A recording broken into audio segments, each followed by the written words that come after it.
Good evening, good afternoon, good morning, whichever it is where you're watching or listening to this podcast. This is a different one. If you were on a space the other week, you would have heard Will come on, and quite a few of you liked it. It's been a show we've been planning to do since September, to be fair, and various bits and pieces, me losing a job and working God's hours has made it a little bit unavoidable, but we're there now.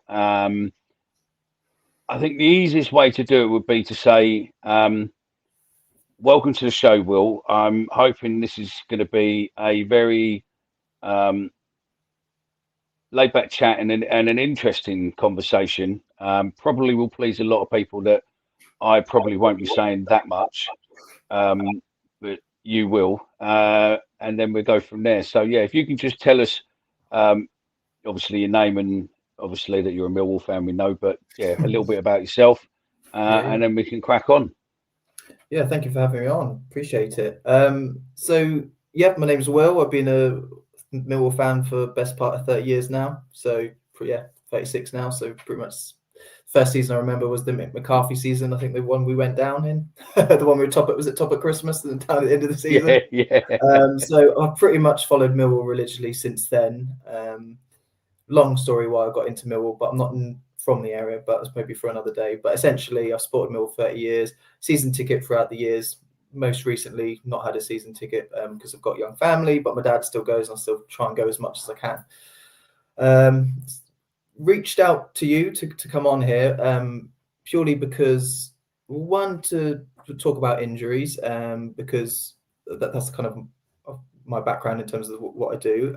Essentially, talk about why injuries happen, and maybe dispel a few myths, because I think there's just you just see things on X or Twitter that people say about, oh, why is this happening, or we need to do like a Spanish Inquisition of why people are getting injured. But I thought hopefully I'd just like shine some light on maybe it's not all too bad at Millwall. But essentially, my background is sport rehabilitation. Do have some previous experience with non-league football about 10 years ago, I think. But done some private work in the past. But essentially, my role now is I work in the NHS as official title, Special Musculoskeletal Clinician. So in simple terms, I see people for injuries, I train some people, and basically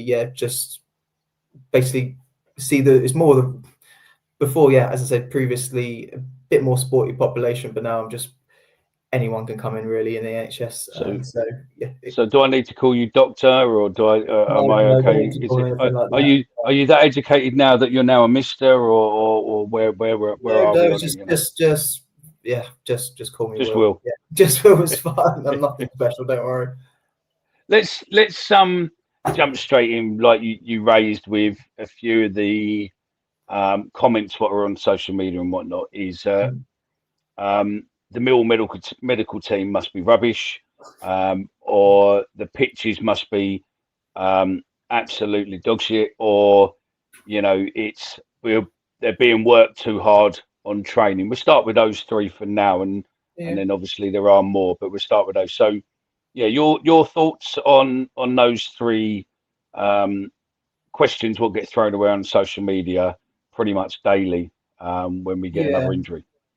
Well, so as far as I'm aware, we've had the pictures sorted, but yeah, in quite simple terms, it's very hard to prove, and it's not actually. I've got a list of things to talk about, and it's not actually one of the main risk factors that are in the medical world that is at the top of the priority list is pictures. I mean, yeah, if you're different terrain is going to be, it is one of the factors. So if your training ground maybe isn't up to scratch or is completely different to what you play on, but I mean, teams are playing every week on different pitches. They're going away from home, so if that was the case, everyone would be dropping down injured because, as I said, all the pitches are going to be different. So it's not always just the training ground, but and I can't quite comment on that, the training ground thing, because I don't really know much about Mill's training As, ground. All I know is what we're told, that Rowett changed it a few years ago, I think. as Something far along as those as lines. far as I'm led to believe, there is a director. Can't think what his name is now. I can't think it will come to me anyway. But there's a director who's always had um, a massive interest in the training ground, and since the last and since the new people have come in, should we say, the old CEO and everyone else has left, as far as I'm led to believe, the new pitch has had a lot of money spent on it, and it's pretty much the underground drainage and the quality. It's now sown as well as the main pitch. So as far as I'm led to believe, and no doubt there'll probably be groundsmen will come in the comment, but as far as I'm led to believe, the training pitch at Claremont is pretty much near enough as good or just as good as the pitch at the Den. Fine. So yeah, as I say, it's not usually on the highest end of the reason why people. I've got a list of a few of them, which we'll obviously go through. But yeah, I mean, if your pitch is so dry or super wet, or there is more chance that people could slip on it, for example. Or with dry pitches, people can almost basically plant their knee essentially, and there's not much give in the ground. So yes, there is some truth to that, but as I said, I don't think personally it's, unless the pitch is terrible, I don't think it's one of the main factors personally. We had again, sorry. The other one was just basically it was just being worked too hard at training. So that was actually. So in terms of a list, I've got some common ones. Should we start at the top of the list and go? Yeah, obviously, we've had conversations about obviously where we sit in the budget, where we sit within the championship, because of the players you want with the budgets, what all the championships clubs have, unless you've got parachute payments, you're not going to be spending massive amounts of money. So it's like going out and buying a car. You might want that new Range Rover, but you might not be able to pay £120,000 for it. So you're going to go for one which maybe 40, 50,000 and might need a little bit of tender loving care and a little bit of servicing. So we raised this, and obviously in the past we've gone for a lot older players, and now obviously the age has dropped, but we're still looking at players with previous injuries, i.e. Coburn and Smallbone and you know, to name but a few. But yeah, let's go on previous injuries and advancing age. Well, yeah, so previous injury and advanced age are actually the two main common risk factors. So yeah, pitch not being one of them. So when they get the experts together, or they do all the studies, etc., whatever they do, they come down to some main factors, and there's lots of them, but advancing age and previous injuries are two big ones. And the way to think about it with, obviously, ACLs is a big one, where obviously a lot of the time they do a hamstring graft, so they take a piece of your hamstring and to reinforce the ligament.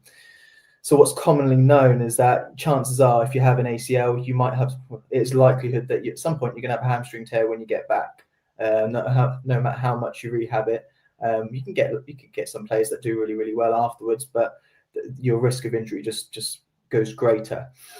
Same with strains as well. So if you have a pretty bad strain, I know there's different grades to it, and essentially your kind of grade 2s are the most common hamstring ones, is the ones where they're sprinting down this pitch and then they grab their hamstring and they pull it there and then, and it's quite significant. They just can't play on, basically. But in simple terms, when you tear a muscle, the body does quite well at healing it. So there's a certain type of collagen in your muscle, they call it type 1 collagen, that your muscle's made out of. Now, what your body does over the next several weeks after you get injured, it replaces that collagen and it just basically knits back together. But that collagen is nowhere near as strong as you originally were. So as soon as you've done an injury, your leg is just not what it was. Yeah. And the only way you're going to get yourself back is to really properly rehab yourself and give it the time it needs. So essentially, in simple terms, your body is just, or the muscle itself is not what it was once before. So you've got to work really hard to get it like it was before. There's loads of other different factors that come into that. You spend 6 to 8 weeks out, then your body's not as conditioned. Then there might be a few other injuries. God, we got to get him playing 30 instead of the 15 that he's allowed to play, things like that. So there's going to be loads of subsets of why previous injury is a big one. But yeah, essentially it's one of the main risk factors. If you sign a player that's got loads of injuries, well, what's going to happen in the future? They might get loads of injuries. That's just the way that's the way. We could probably, obviously, we don't know the full medical background, but we can know what's publicly out there with for a player like Smallbone. So I mean, we were talking about Smallbone the other week, and when you look at Smallbone's injuries, this is just his medical history. What I forwarded to you with a few little certs. Smallbone, Southampton midfielder, obviously faced up to 6 months out. He's had a history of multiple injuries, including a significant anterior crucial ligament injury in 2021, which was followed by other setbacks such as a thigh injury in 24, a groin injury in 25, and a recent calf injury in late 25. Also experienced a series of other injuries in previous years, including calf, ankle, and muscle injuries. His most significant was obviously his ACL in 2021. Yeah. And then, since then, he's had literally, like you said, you'll have another one. That obviously gave him a long setback. And then he's had calf August 25, thigh injury October 24, groin injury March 25, muscle injury November 23, a knock in 23, ankle injury 23. So overall, he's had a good knock, but also very recently he's played a lot of games, but he hasn't played before those games. He hadn't really played like over 60 minutes in probably space of 2 years. Yeah. So looking at it, I had a look at his minutes. We're talking after the Leicester game at the moment, aren't we? When we just won 1-0. So just for reference, but the last time he played 90 minutes was 25th of February for Southampton. He basically had a load of games where, here we go. We've got his last 10 games of the season. So injured, 26 minutes, 29 minutes, unused sub, 33, 1 minute, 30 minutes, and 11 minutes. So that was his last 10 games for Saints. Then he gets a calf injury in pre-season. And from what I know because actually funny enough, I live in Southampton, so I don't like the team, but I keep an eye on them just because mates and family support them.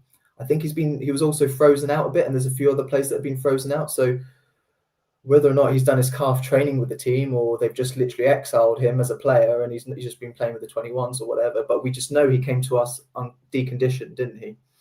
Yeah. And he's been put straight in, and he played 80 minutes for Ireland. Then he played 3 days later, he played 90 minutes for us.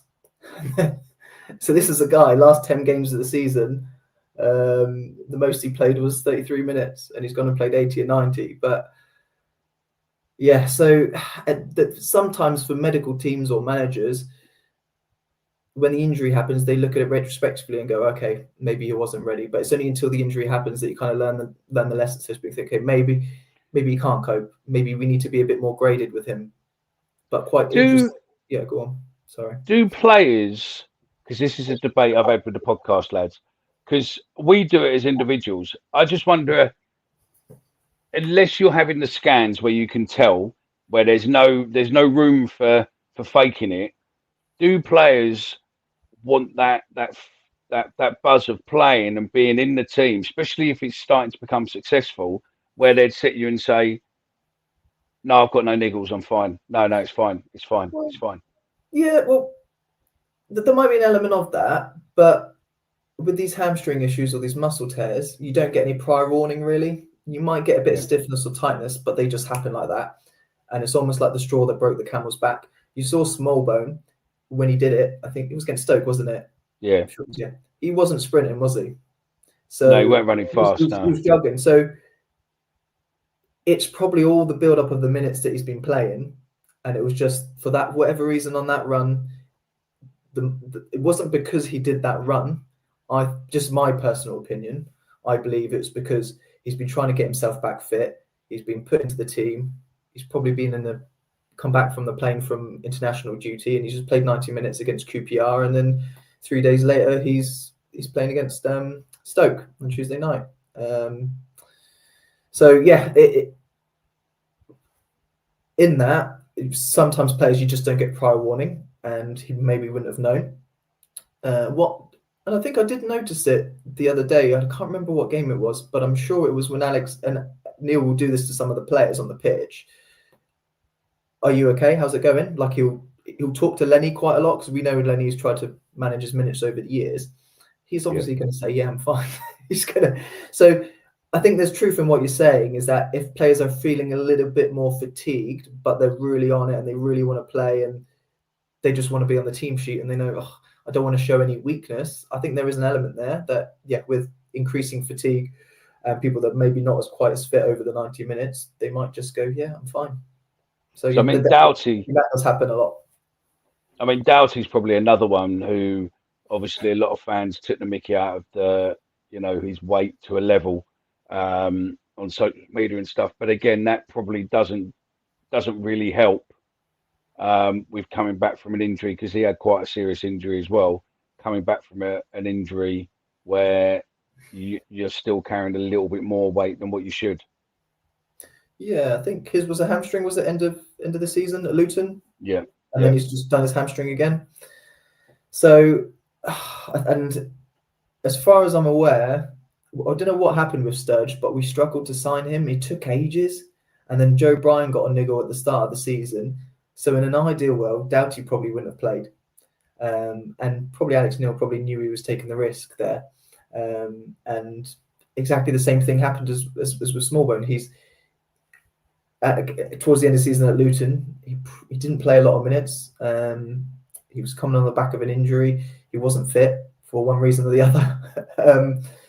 And he's been put into the first team. And I won't comment on what comments have been made. I think it's all there to see. But I think just looking at it simply is that we had a lot of injuries coming in, and he just got put into the first team. And that's another reason why injuries happen. If you pick up 2 or 3 injuries and the person coming on hasn't got the best injury record, then that's how injuries can cascade. If injuries cascade and you've got people on the bench that don't get injured, then you might do all right. So, yeah, and again, we're coming to more on that because obviously through the subjects we've got. So, I mean, another talking point, what we wanted to do, and we come back into the players in more depth, is obviously the budget. The budget what we have as a club, and obviously have as a Premier League, because of the Premier League as championship clubs. Yeah. Realistically, 90% of the championship clubs, 95% of clubs in the championship are not going to go out and spend £50 million on a player.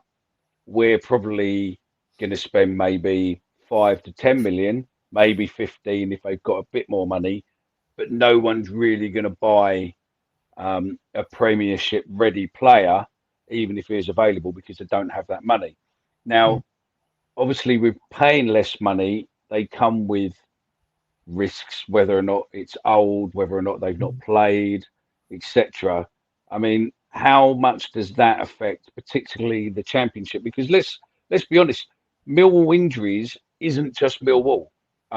If we were to, and we'll break down later on where I've got some stats for, and you've probably got some stats for injuries within the Championship with players. We are not by far the worst, but we being Millwall fans, we probably noticed it a lot more.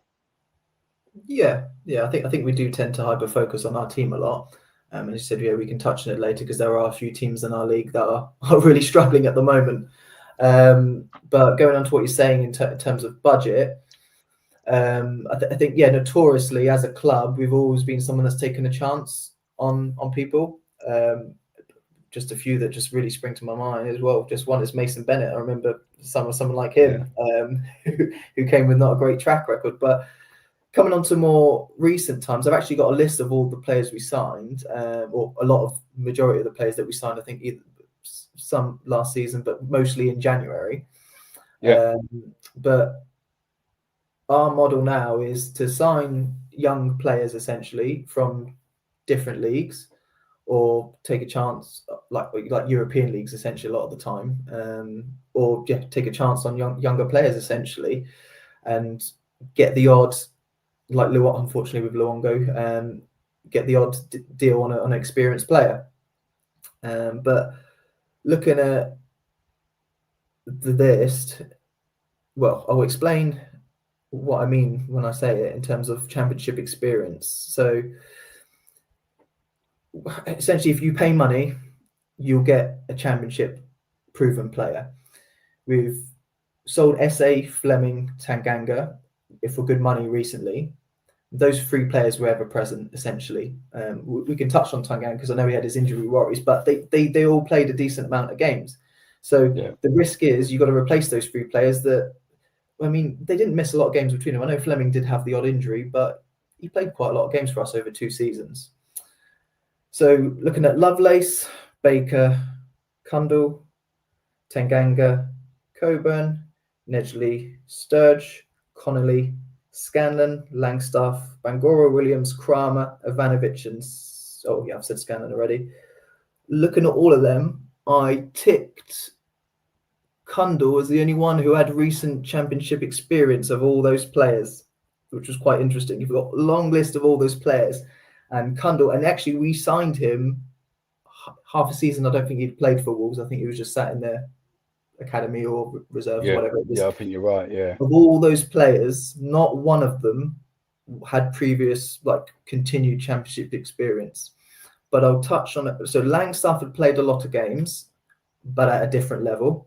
Plus, he came in, and this is one of the other factors, is sitting on the bench for a period of time. I think Harris didn't fancy him. He was sat on the bench a lot. If anything, what would have probably done him better, because I know he picked up a few knocks, is that he just regularly just plays, because that's what he's been doing for a couple of years. Yeah. And I mean, I don't even need to mention people like Lovelace or Baker, because we signed them injured. So that says it all, really. But we know some of these players aren't ones that are going to come straight into the team. I think Lovelace is going to be back in about a month's time. Yeah, but we signed him in January, didn't he? Was it January? Yeah. So it's been nearly. Yeah. It was towards. I'm sure it was towards the end, because there was that window where we just signed everyone basically. Yeah. But looking at that, and that goes on to say things like, so we're taking a chance on young players like your Lovelace, your Bakers, your Sturges, your Scanlons, your Bangora Williams, that haven't, they either played at a very low level, which Bangora did, or they're in a Premiership team and not playing competitive hard games, basically. Yeah. So that's one of the other risk factors for injury, is your activity, and this is just normal people. If you don't do something and all of a sudden it goes like that, you're going to risk getting injured. For example, like me. Exactly. We're having a conversation. You do a lot of lifting and shifting. When you don't do much lifting and shifting, something's going to happen. No, that's it. I mean, for my career over the last 20 years, and I mean, it's not the same as a professional footballer, but my career over the last 20 years, I've been sitting in offices and driving to meetings, and probably the most manual work I've done is lifting a pint to my mouth at weekends, or sort of maybe a couple of boxes here or there. Then going to work, obviously, when I got laid off, and going to work for a supermarket doing home delivery and lifting those little crates about. And realistically, on average shift, you're probably lifting 100, 120, 130 of those. It gets to you, and unfortunately, it's given me tendonitis and it's sore as hell. But I get what you mean. If you've not done it, and then you start doing it repetitively every day, then you're going to get injury. Yeah, or your risk of injury is going to go higher, because they're taking a chance that they can cope, and a lot of the time it's we'll try and make them, but they might break. Is it break them till you make them? I think they call it. But on that, and I don't want to jinx him, but if you sign players that are already playing 90 minutes quite regularly, what you hope to is that they just continue it with yourselves. So someone like Kramer, who the last 10 games he played for Exeter, and I know defenders don't get subbed as much, but I mean, it's not saying he can't get injured, but the last 10 games he played before signing for us, he played 90, 90, 90, 90, 90. Then he had a knock, played 26 minutes, and he wasn't in the squad for the next game, but then he played 3 lots of 90. So, players can get knocks, but essentially he's playing regularly 90 minutes. And then I read somewhere that he had to get recalled because he had a hamstring issue. But I think what really happened is he had to get recalled because he was signing for us, and he went straight into our team. So signing someone like Kramer on that list of all those players that that are regularly playing, and I think it was really only Kramer. Well, I mean, I suppose you could go with Nedgley as a player who's already playing, but that goes on to another thing of European football. They don't play anywhere near as many games. A lot of these divisions only have 20 teams in them, and sometimes less. So they're not playing your 46 games. That's another reason. But I also wanted to touch on Tanganga as well, because he Yeah, had yeah. quite a bad injury history before us. Yeah, I couldn't, he had a knee injury or something. What was basically yeah, so that I've heard, and again, it's not factual.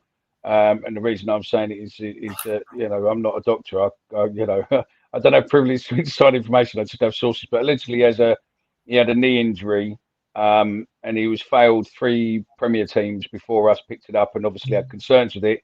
And allegedly, after games, it builds up with fluid, and then it disappears. But they wanted to see his agent definitely wanted to see if he could get so many games. So Luton was the last team that failed him, and then his agent, contrary to popular belief, his agent then phoned the club um, and spoke to the club and basically said, "Look, would you be interested in seeing him?"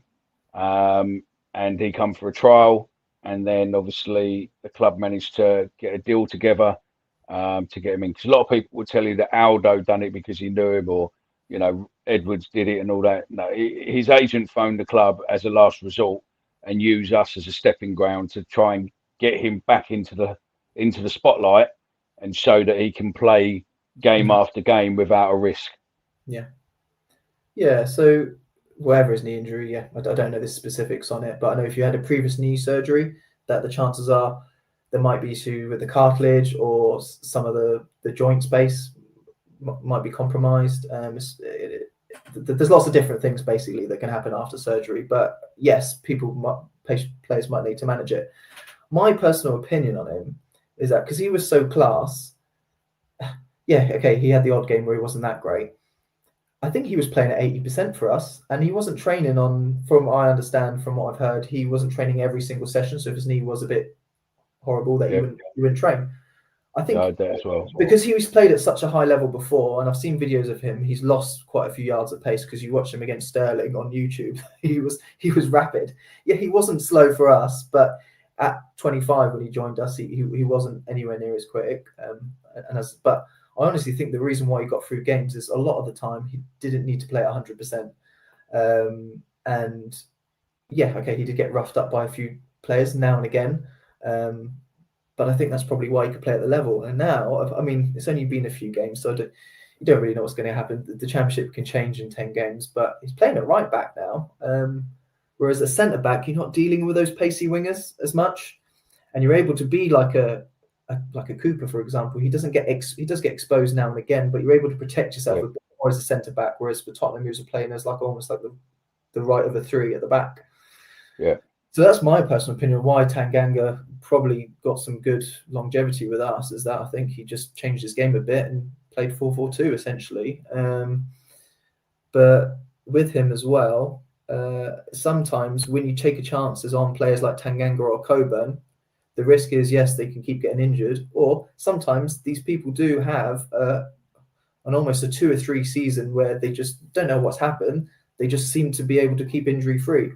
You're seeing it with a few players in the Premier League, actually. I think Daniel Welbeck, he's 34 now, and he's had loads of injury problems.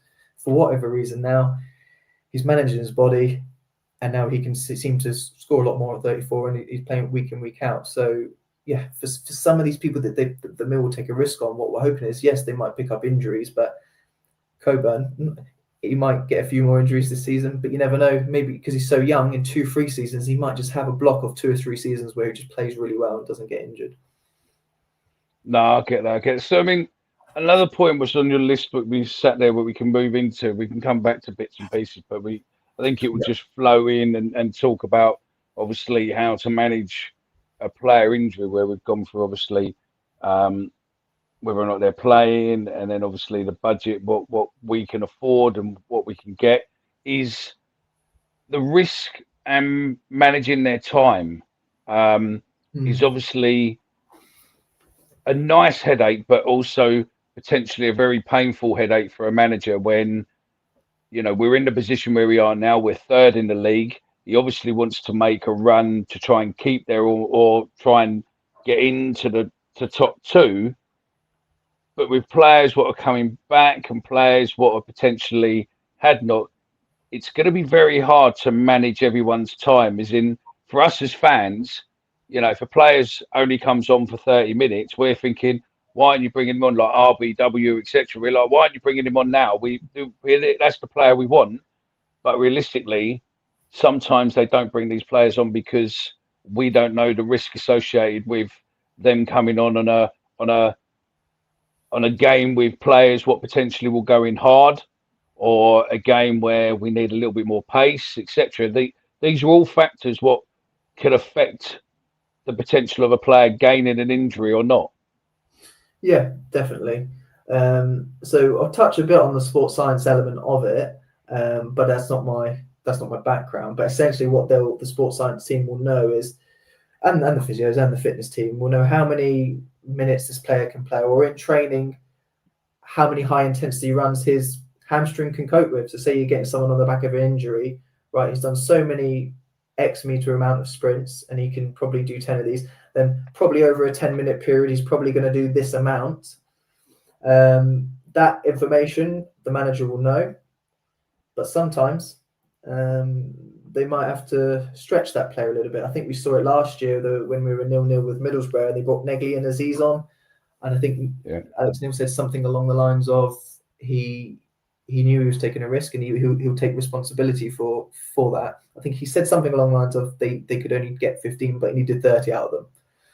Yeah. So on that, yes, there is, and even with I think Denor came off after 60 against Leicester, didn't he? And I think that's probably is that Alex Neil seeing what happened to Smallbone and going, Denor's a really great player, but I think I could get away with Billy Mitchell for half an hour.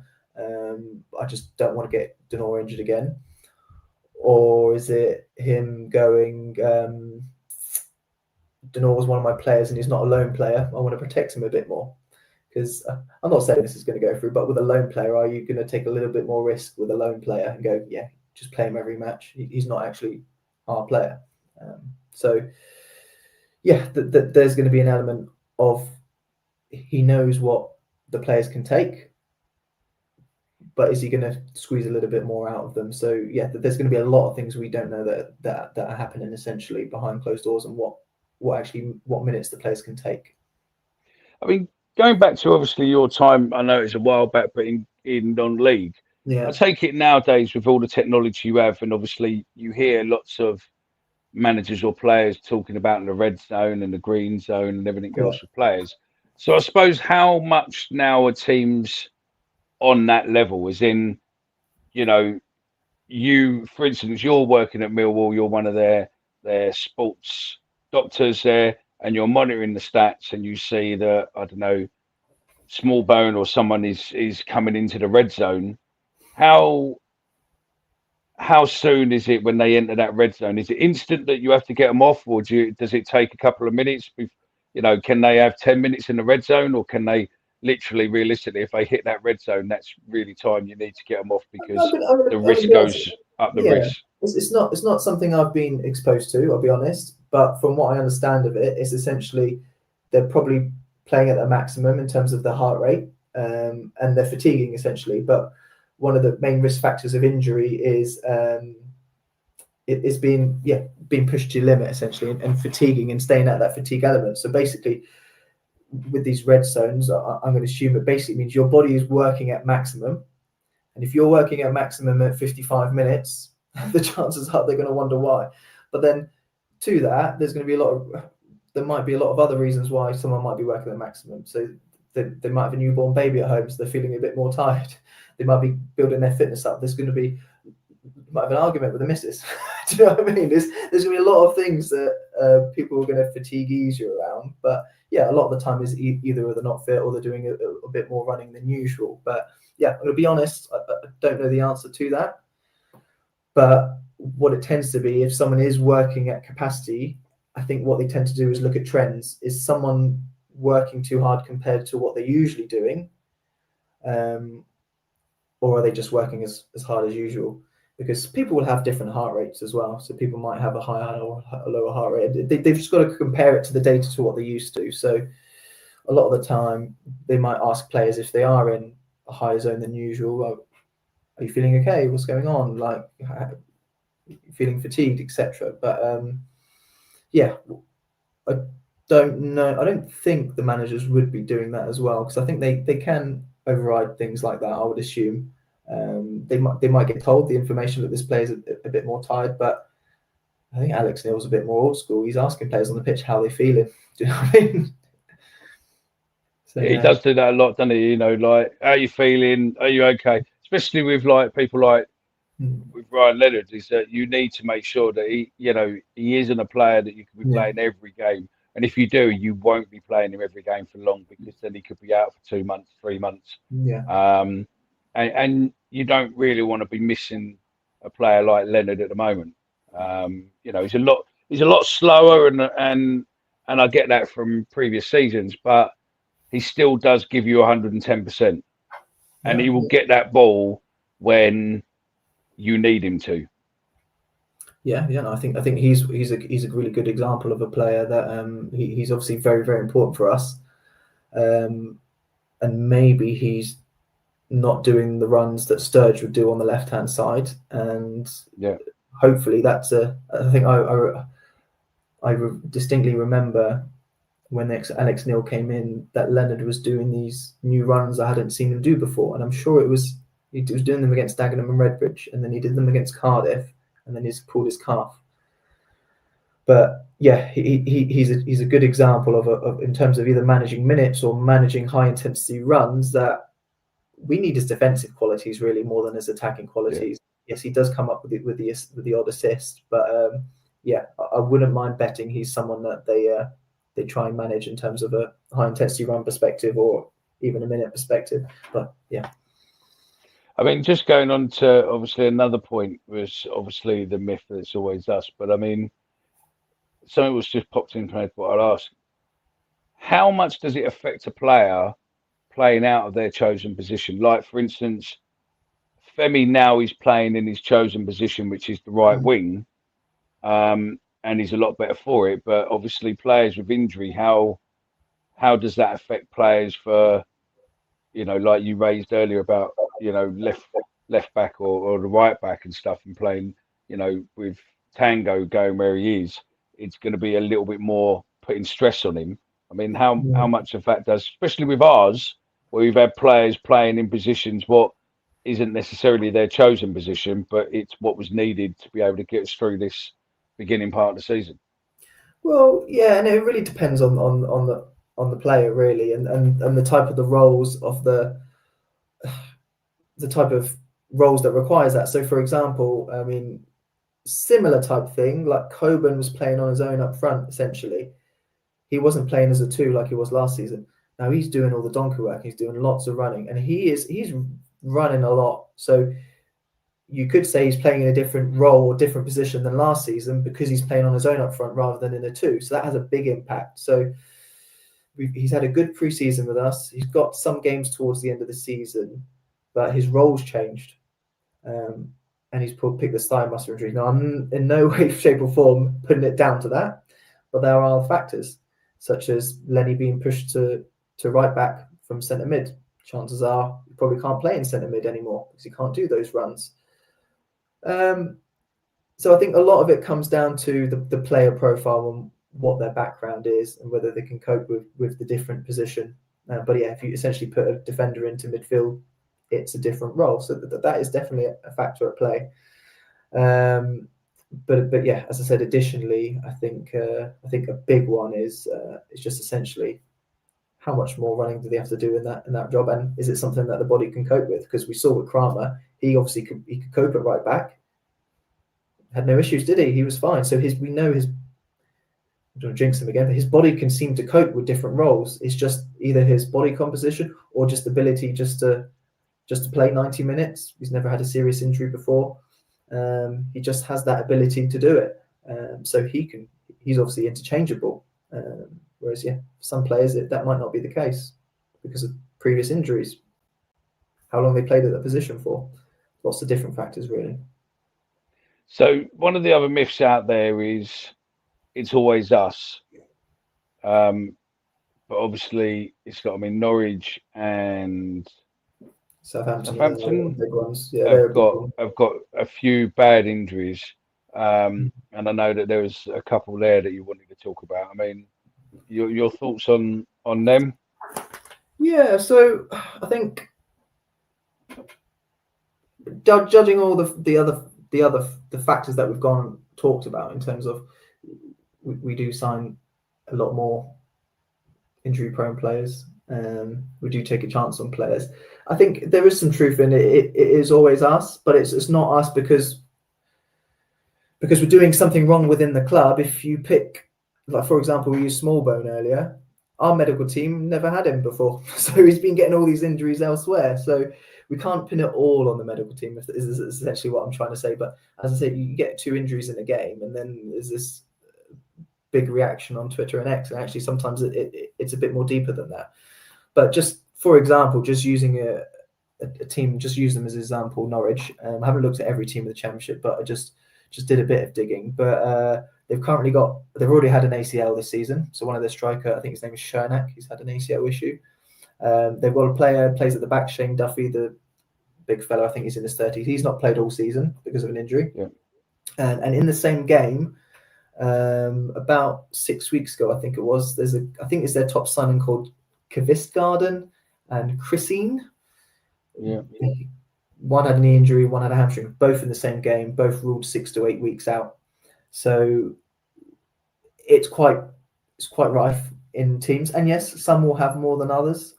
If you've got a settled team with lots of Championship experience, you will essentially have maybe less injuries. So Southampton, another big one. They've had an issue with they've got this player called Flynn Downs, and I don't know if this is an issue with the manager that he doesn't want to play, but he's had an illness 2 different times, and everyone was going, Billy Mitchell's got an illness. What's going on? But there are lots of different players getting illnesses at different teams, and then I think they had a player. They haven't signed anyone up front to replace this guy called, I think his name's Ross Stewart. Is an £8 million player. He's been injured all last season. They try to play him every game, and he's done his hamstring out, and he's out for 8 to 12 weeks now as well.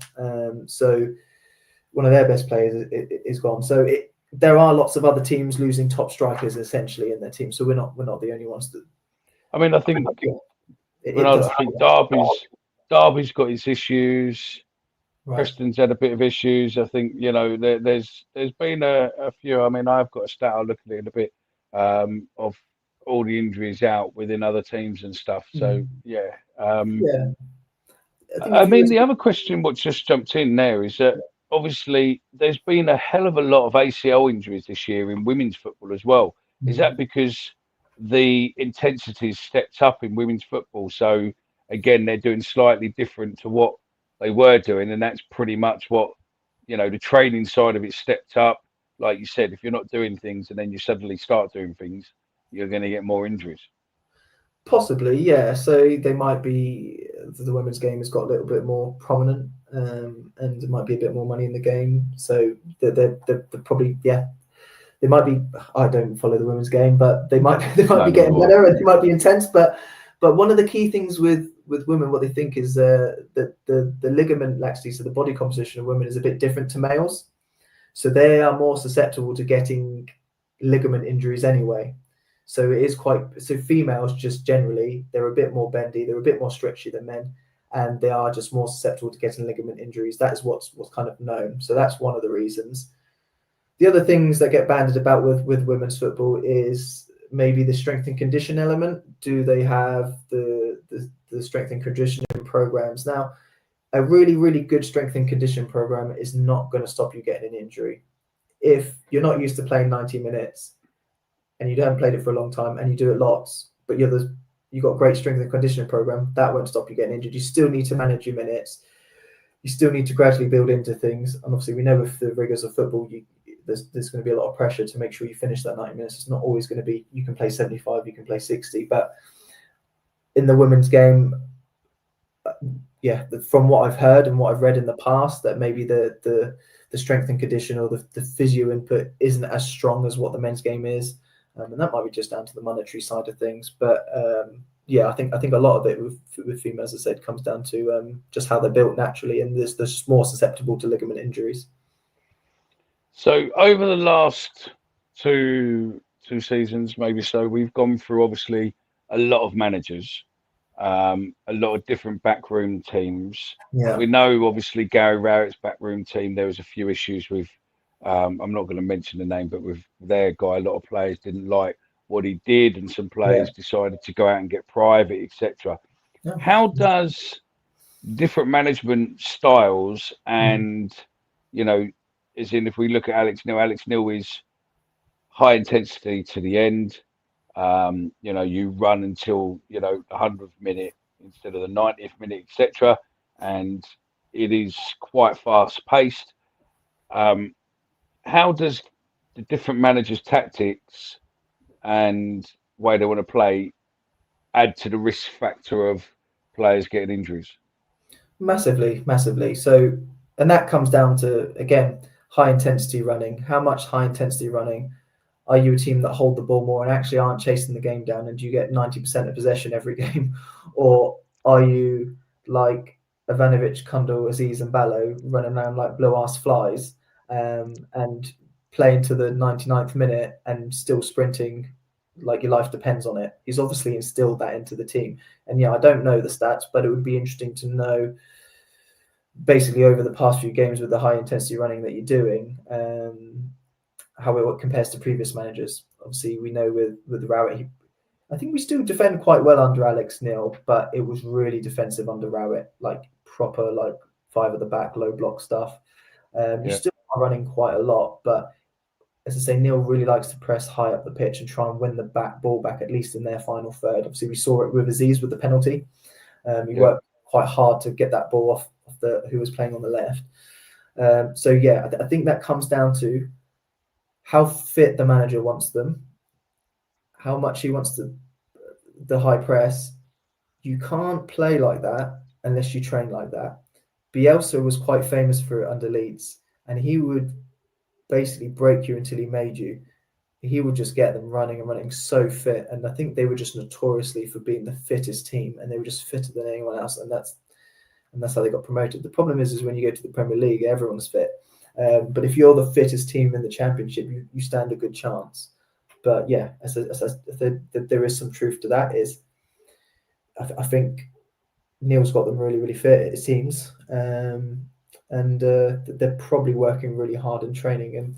But the thing is, what's the argument to that is, well, don't train them as hard in training, and then they'll be right for the game.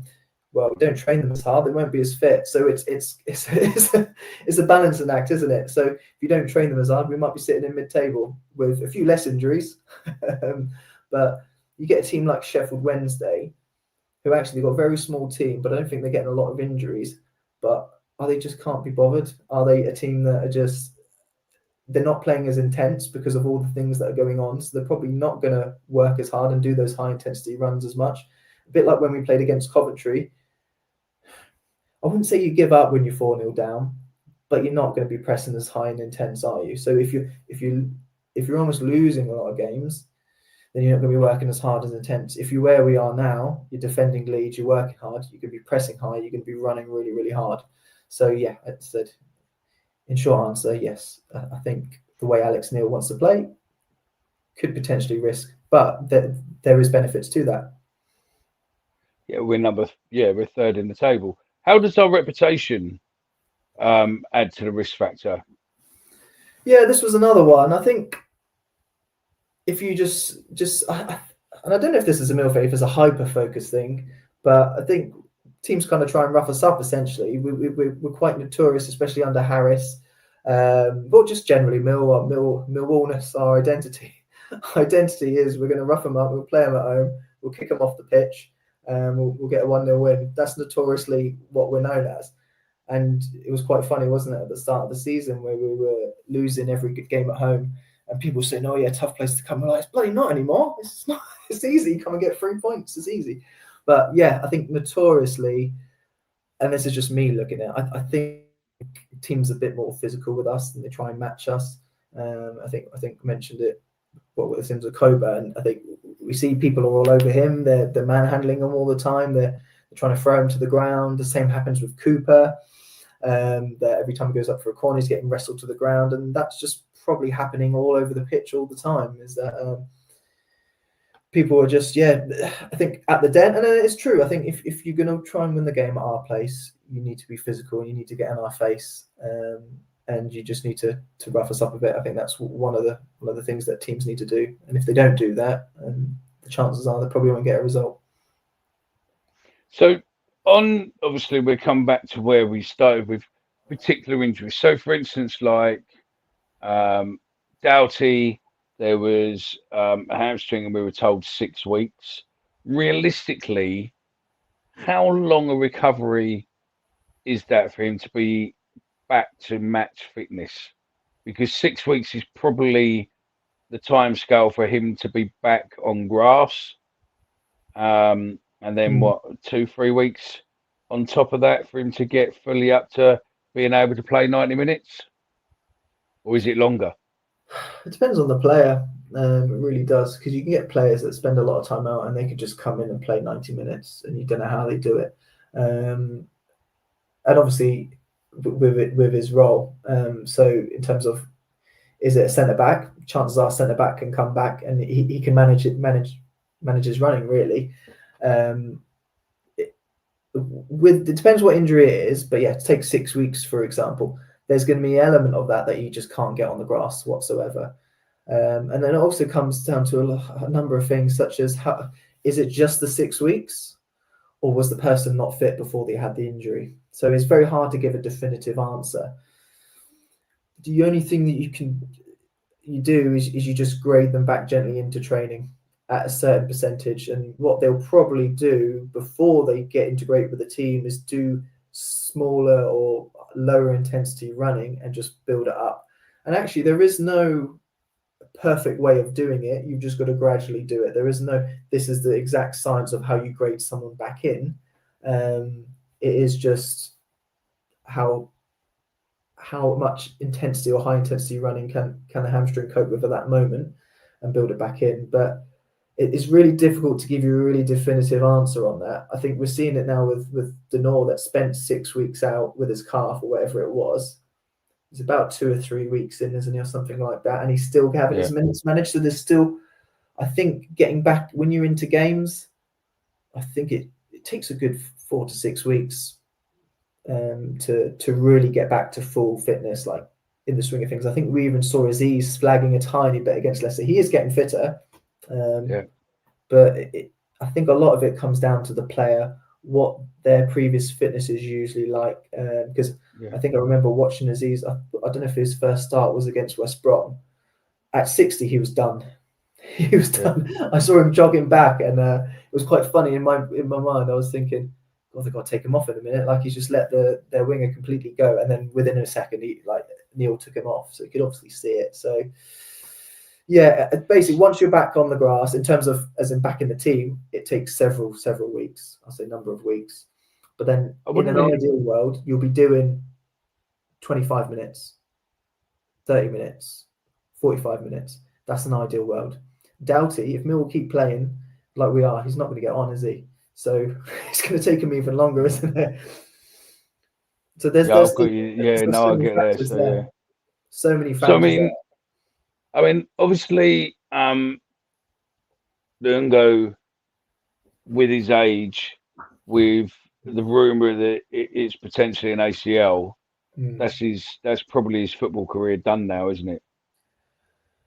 Especially with us. Well, with us, so basically, quite simply now, if you do an ACL, that's 1 year.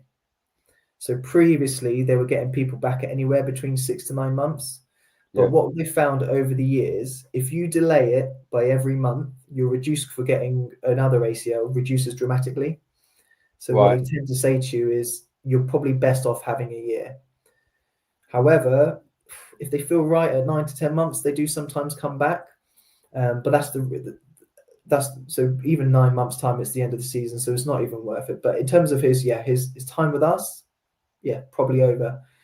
Is it a career ender? Well, if it's an uncomplicated ACL and it's just routine rehabilitation, the chances are he'll play again. It might be at a low level, and that's probably because of just at 33. If you take a year out, you are probably going to lose another yard. You are probably going to lose quite a bit of fitness. But I think he can play again. But whether or not it's Millwall, yeah, probably not. But that's just my opinion. So I mean, if we look at two players who have been out a while now, and they're on their way back to fitness, but I don't think they're there yet. Maybe a month, maybe another month or so with a couple of them. Yeah, But let's look at Jensen, and we'll look at obviously Danny Mack. Two separate injuries completely, two yeah, completely different injuries. yeah. Danny Mack with the ACL, yes, he's not necessarily going to be the same he is, but he'll be able to play the same sort of game he can play. As in, I'm interested to start maybe on Jensen, because Achilles for a keeper is going to be a lot more affecting your playing how you were, because obviously your Achilles is used to, bounce and sort of jump off after balls, etc. So I mean, how much is that going to affect him to how he was to how he will be coming back from an Achilles? Well, so the thing with the Achilles, I think he did it in April. The reasons why they take so long is for the first, well, and you get just slightly more better, less risk of injury, basically, if you have an operation on it, essentially. But regardless of whether you do it conservatively or with surgery with the Achilles rupture, for the first 8 weeks, you just have to wear a boot. After the surgery, it depends on the surgeon, but it's about 8 to 10 weeks. So from April to July, chances are he's never put his foot on the ground, because what they tend to do is they put your foot in the position like this. So you're essentially, when you have Achilles rupture, it's like that. And then they reattach it, then they keep your foot like that. So because what happens is the two stumps will stay together. Then after 2 to 3 weeks, they start to move the boot. And after about 8 to 10 weeks, then when you start walking, so the chances are he probably wasn't even walking until like July time. So that's why they take so long. In reference to your question, will he be the same again? Well, I think I heard him in an interview saying he's jumping as much as he was before. We've seen players, I think there's a couple from Chelsea that were actually back after 6 months, which is quite a long time. It's usually in around the 9-month mark. So what are we saying, 9 months from April? So we should be towards the end of the year, I would have thought. Yeah. He's not going to do as much sprinting as a player. I think you're right. I don't know what his stats are going to be, but is there going to be a certain percentage where he can't push off that leg as much as the other? He's already said he already is. So he's quite a young guy. It's his first injury. There's no reason why he can't come back as fit as he was before. The only thing that might struggle with is that he's just taking a year out. You don't have an injury and you have a year out, you're still going to struggle when you get back.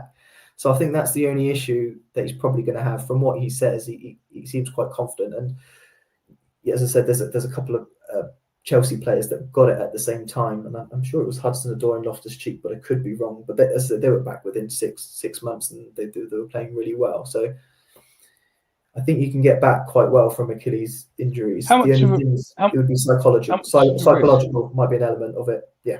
How much risk is it that potentially you could get a re-tear, or is it now with surgery and everything else, it's pretty much that I'd have to look at the stats somewhere, but it's quite small. It's something like 1 in 99 or something along those lines, and it's 2 in 99 if you go conservatively. I can't remember the exact stat. It's very, very small. Yeah, but it's also a very, very small percentage if you have surgery. But it's not common. So Danny Mack, obviously ACL, last game of the season, or pretty much the last few games. Was it? It was the last game, second to last game.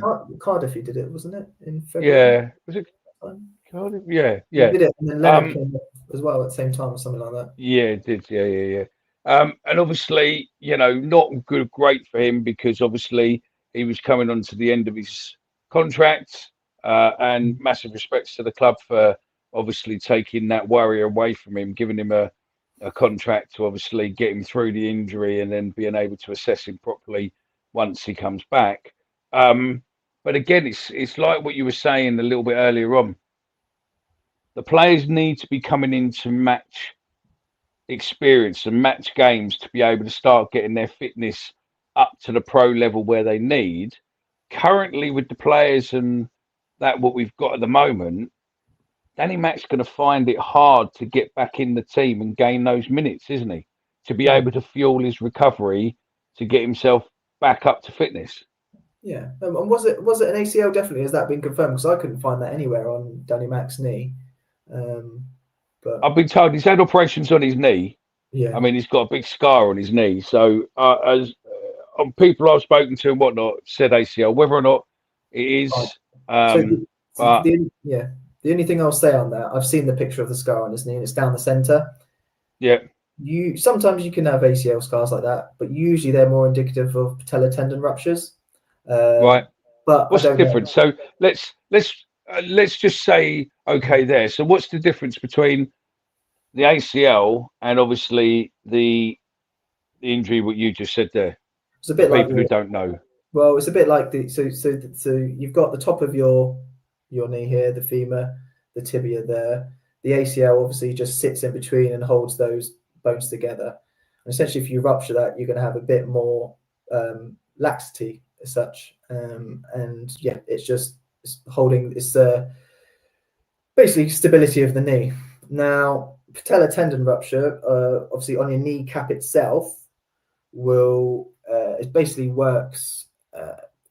It's like more of like it's like the tendon at the bottom of your knee, which attaches onto the shin bone essentially, and that is just one of the main powerful tendons in your body, which help with like things like it contracts, relax, whereas ligaments don't tend to contract.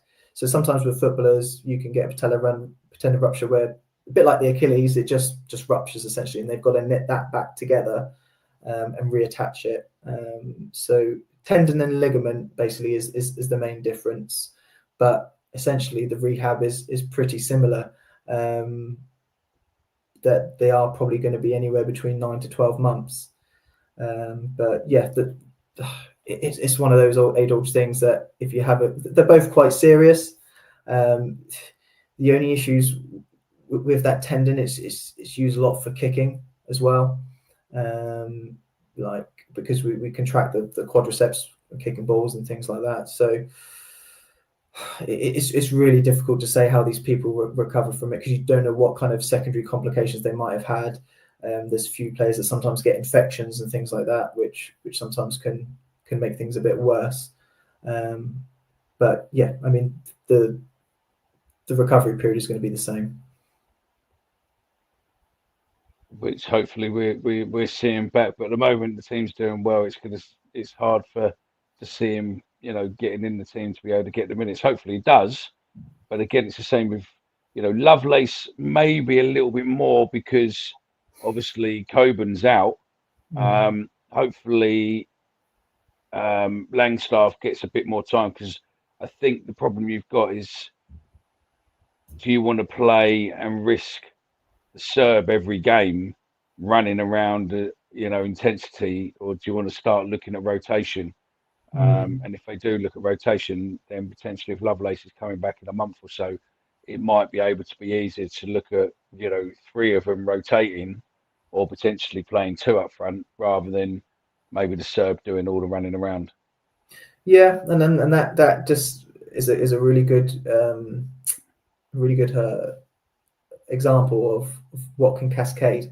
Because if Ivanovic picks up a niggle now, that's just going to cascade to another player playing in place of him, Langstaff, and maybe he's not used to playing 90 minutes, but then he's going to have to play 90 minutes. So you just got to hope that Ivanovic stays fit. But is Neil also probably thinking, can we just get Ivanovic over the line to the international break, and hopefully someone like Coburn gets another couple of weeks and he's that bit closer? I think there is a lot of that as well. It's just trying to sort these block of games out and try and get to the end of the line, essentially, everyone unscathed, which is very, very difficult. So we hear a lot with, and it's just something from mine really, is that how do the grades work? Is it lowest is worst, or is it higher is worse? Because we hear a lot of stage 2 or a stage 3 tear. I mean, how bad? How does that work in in realism? So yeah, there's lots of different subsets to those grades, but to coin it simply, so grade 1 would be the least work, like the least in worst injury. Second, quite significant, and 3 probably need surgery. So in simple terms, they do it on percentages. So it might be that with a grade 1, it's like 0 to 25% of the fibers are torn, and that usually is within a couple of weeks. Players can get back going, and they won't really notice it, and they might feel it after a game, and that's when you tend to see a player out for a couple of weeks rather than a couple of months. I might have the percentage slightly wrong, but it will be something like 25% to 75% of the fibers in a grade 2. So grade 2 is quite common. I think this is what Smallbone's had, possibly what, if someone's out for like best part of a couple of months, the chances are is a grade 2, because you think you've had a grade 1, you'd be back within maybe 3 to 4 weeks maximum, absolute maximum. Yeah. And then grade 3, kind of like you could just completely tear the muscle, a bit like Achilles rupture. And then a lot of them require surgery, and maybe sometimes even with some tears, they come away from the bone and have to be reattached sometimes. But yeah, with a grade 3, they're a bit rarer, and someone will be allowed for a long time with one of those, because chances are, they probably need to have some sort of surgery because the muscles just come away completely. But yeah, so answer your question, the lower the grade, the better. Obviously, there must be a lot of different points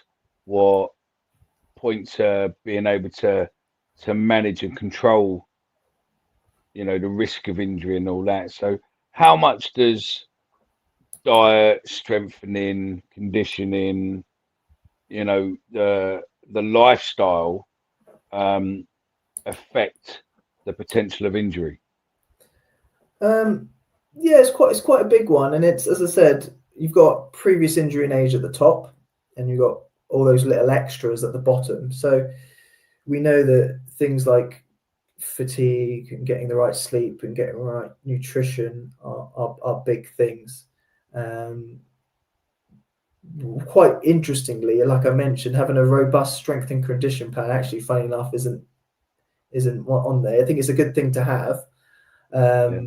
But as I said, if you outweigh all of that with lots and lots of minutes and things you can't cope with, it will become redundant. But there is, so for example, you do have a previous history of hamstring injuries and you don't like the gym because all you want to do is play football, and you don't want to be anywhere near the gym, and you take that on you as a player to do that. And I'm not insinuating anyone's got this mindset, but I have seen it at non-league level, and I have heard it at certain levels of football. The chances are, if you do some robust hamstring rehab and increase your strength measures, so basically they'll do tests like how much force can they put through the hamstring, and whether they do they call it an isoconnected dynamometer. There's this big machine. I think there's a famous video of Roy Keane using one on his knee years ago. Or they could do it with certain exercises on hamstring curl machines, or lots of different exercises. Anyway, you'll have your measures of what you can do. Now, if you increase your scores on those, it could potentially reduce your risk of injury. So they're all parts of the puzzle. So yeah, if you've got a player, as I said, that's known for carrying a few knocks, that doesn't want to go and gym and do the rehab, that is a big factor, and likes a drink at the weekend, gets 3 hours of sleep after a game because they know they've not got a game in a week, is a big thing. I remember working on league specifically with a player who played at quite a high level, had been told at a previous Premier League club certain exercises that need to do to manage his groin, and it was like following a baby around at the gym. He didn't want to do any of it. All he wanted to do was mess about, and he was just a very, very odd character. And I don't know if it was because maybe I was quite young at the time and he didn't respect me, but I got the impression that he was this type of player that just wanted to play, didn't do his rehab, and the chances why he didn't make it at the high level is he just didn't apply himself. And there'll be lots and lots of players like that. So I think that's definitely a big part. I think we hear a lot about Jake Cooper being captain because the way he applies himself. Apparently he's the first one in the gym. He's one of the ones he's at the front of all the runs, and I think he's just like a consummate professional. So But then on the other hand, you might get a player. I've heard before on a podcast, there was a guy that used to be head of medical at Millwall, this was years ago, that Morrison typically didn't want to be in the gym, didn't like the gym. He wanted to play football, and he's fell out with previous S&C coaches in the past. And quite interestingly, he was someone actually that he had quite a good injury record, didn't he? He was, as much as his legs went in the last 2 seasons, he was always there. I never remember having a serious injury or missing many games. So, no. Yeah, in answer to your question, it can go both ways. But yes, those things like nutrition, diet, managing previous injuries, you'd like to think if someone is properly dialed into all those things, they're going to reduce the risk of their injury. Oh, I've got you. So look, I think there'll probably be loads of questions on the back of this, and we'll probably have to do another show to answer a lot of those questions, no doubt. But I mean, is there anything that you think we might not have added and you wanted to add? I think the only other thing touching on that Morrison example was quite interestingly that, and I think you talked about it, but previous S&C coaches not getting on with the team and things like that. I think there's an element of in terms of the medical team, they'll have their programs or their stance, for example, and it's making sure that there's good harmony between the players and the medical team. So, for example, if you have those type of players that don't see the gym work as a thing, I think there will be those players in every team. It will just be just fact. It's making had sure them in you over the years. Sorry, you've had them over the years where players don't train, and then they turn up and they do everything on a match day. Exactly, Claridge. He liked to bet, but he could do it. And you'll get some players that can't do it, but they still don't want to do the gym work, and that's the difficulty. So it's making sure you've got that relationship with the medical team, that they can treat the player. And if you get someone that's a bit like it's my way or the highway, that necessarily may not work. We've got to try and meet these players in the middle, and I think that's something that can go wrong. But I mean, all in all, I think we've talked about a lot of things here that might not point all the fingers at the medical team, because I'm very pro on that side. So I'd like to think I see the bigger picture and say, actually, well, no, these are all the other factors that can be it. So I think that the key is. I think, like what we discussed, and it's stuff what I've argued with guys on the pod, is that I don't necessarily think it's a medical team issue. I think, and I say it's not. I think it'll be a strong character to go against Neil to say this player can play 35 minutes, and Neil will try and get 45 out of him. I think that the person who Neil is, I think it would take a strong person within the medical team to say, no, that's not happening. So I could see little bits there between the medical and the coaching staff. Personally, I think we've changed our habits completely with how we're buying players, we're searching for players. I think that, again, with Fleming, took a little while to get used to our league.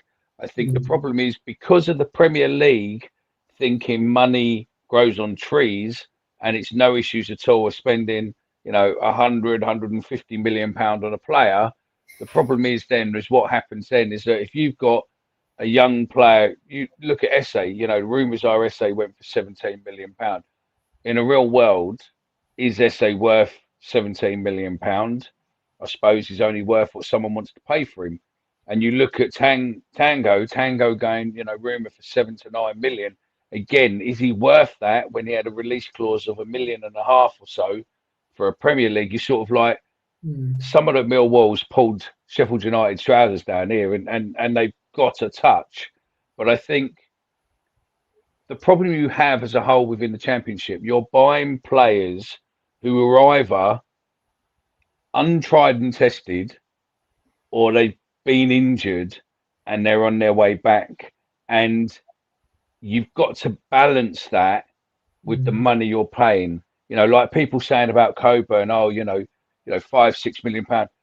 I think realistically we've probably played a hell of a lot less than that, and I think the rest of it is all on add-ons, because a player with the injuries what he's had, no one in their right mind is going to pay £5 million unless you've got background to prove that actually he's worth that.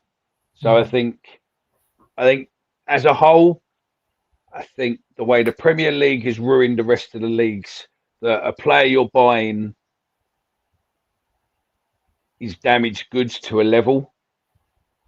I know that sounds quite nasty, but within reason, you're buying a cheaper player, and then all the risk aligns onto you.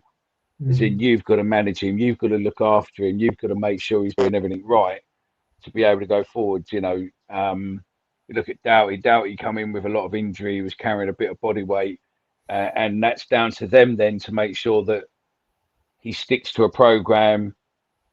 He's doing everything what he wants to do. And the rumours are that they wanted him for left wing, so it's going to be a little bit more energetic than what it was. That's my personal. I don't think it's solely. I think probably the medical team can probably take maybe 10-15% blame, but I think a lot of it is on the recruitment, the players, the history, the manager, the managing time, etc., etc. I think more than it's solely on the medical team. Yeah, and as I said, we know that it's not always one particular factor. It's going to be a multitude of things, and that's things we've got to remember. Like as I said, like we talked about a lot of the previous examples. You sign a player that hasn't played 90 minutes in a long time, then he starts playing loads of games. You could have the best medical team in the world. You're going to risk getting that player injured. It sounds simple, but sometimes that can get overlooked. So one bit before we go to you, how would you have managed Smallbone, considering on his history? Only what we've seen. You haven't got in-depth medical history, No. but would you have had him playing as many minutes as he is, or would you have tried to restrain those minutes a bit? Oh, it's very difficult. I'm throwing you in it here. I'm throwing you in it here, proper. In an ideal world, so yeah, if you're talking to the normal patient off the street and not Smallbone, in an ideal world, you'd be telling them, right, how fit are you? You can play 10 minutes, come on for 10 minutes, and you play 15, you play 20. The thing is, though, that's how I'd manage it, but I'm not a football manager. I come from an injury background. So it would be kind of, you got to make sure that you kind of know all these players' stats or the things that he's doing in the gym. How is he managing these previous injuries? How is he managing this previous ACL? Is he doing his quad strength stuff? Has he got his own personalized program? Because my thought process would be, with every player that's had a serious injury in the past, they've got to have some sort of personalized program, because when the medical teams do their strength and conditioning sessions, I'm sure there'll be a certain few exercises that generally everyone does, certain types of lifts or certain types of squats or deadlifts, whatever it may be, or whatever they want players to do. But there's going to be an element of that. There are some players that might need a little bit more personalized, right? You probably need to do either one extra gym session on this, but that's not how football works, unfortunately. If you're playing 3 games a week, exactly Saturday, Tuesday, you're going to struggle. But in an ideal world, yes, from an injury perspective, I would get him just gradually building up his minutes. But that's why I'm not a football manager, and that's why I'm not got Millwall at 3rd in the league, because I don't take the risk. And that's the problem, isn't it? I mean, that is the honest problem. Is that the problem you've got is in an ideal world, you'll be like, right, you're going to do 10 minutes this game, you're going to do 20 minutes next game, you're going to do 30 minutes, and vice versa. The problem is that you could have 2 other players what are out in that position, and unfortunately, you're going to need to go in and do 30 minutes.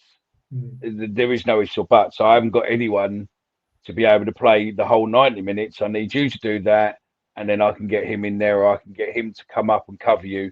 And if you look at some of the formations and stuff what Alex has done, you can see that some of the times he's covering other players with, not letting them run as much, by sort of fielding in other players into certain positions to just sit on the outskirts, just so they don't have to run back as far and don't have to do a lot of chasing down and stuff.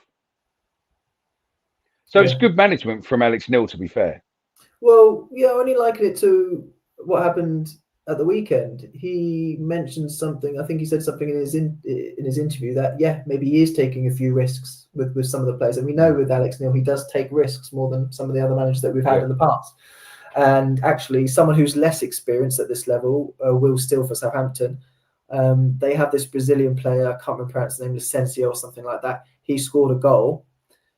I think they were either 1-0 or 1-1 at the time against Blackburn. They brought the best player off because he needed to manage his minutes, and they end up losing the game. And that a lot of the blame is being put on that manager for that. So do we just have a manager that is willing to take those risks and take those calls, and he's willing to take the flak for it if it doesn't go right?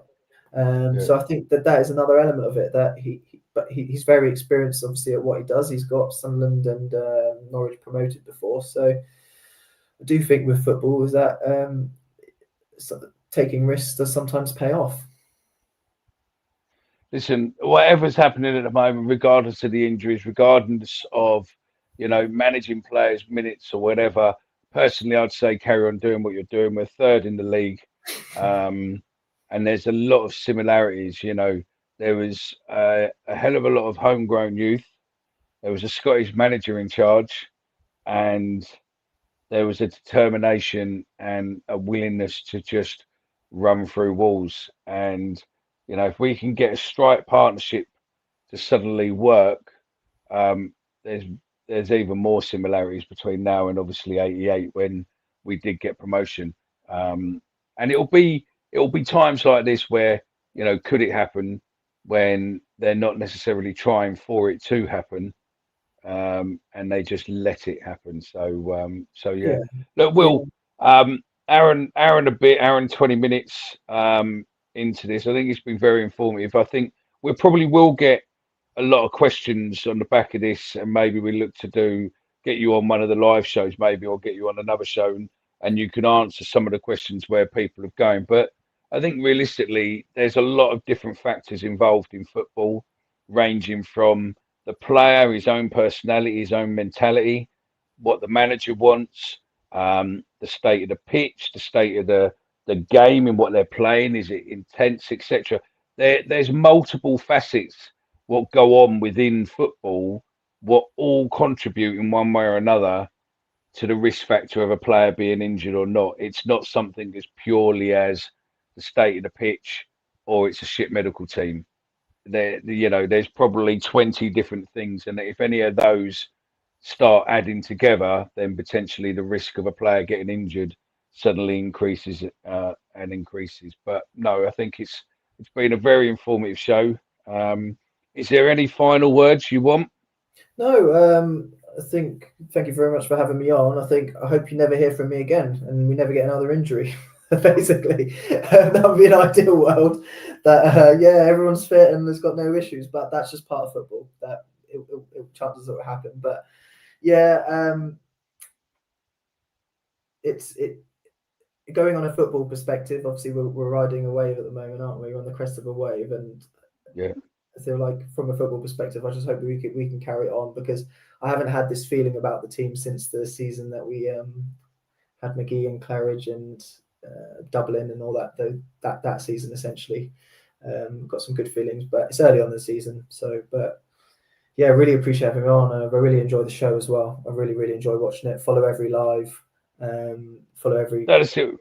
Really appreciate what you do, mate. Really like it. Enjoy it. I really enjoy the podcast, mate. That's great. Listen, it's doing shows like this where we get people like you that want to come in, and hopefully we'll get you on the proper show just to come on and talk football without talking about injury side of it. We'll just get your thoughts and views on the football side of it, and go from there. But yeah, look, I thank you for your time tonight. We're recording this obviously on a Monday evening. This will be out later this week. And I think it will be really interesting. And again, look, like, follow, subscribe. Please get in the comments, because no doubt Will read them, or I will read them, and obviously forward any questions over to Will, and we'll see if we can get some answers. But yeah, I don't think it'll be the last time we end up speaking to Will. Maybe about sports injury and stuff. But yeah, I think we'll get him on and we can chat about Millwall. So yeah, this has been the injury special. I don't know what I call it yet. Maybe Doctor's Hour or something. I don't know. We'll figure it out for the name. But yeah, make sure you subscribe, like, and we'll see you on the live on Friday. Many thanks. Speak to you soon. Bye bye.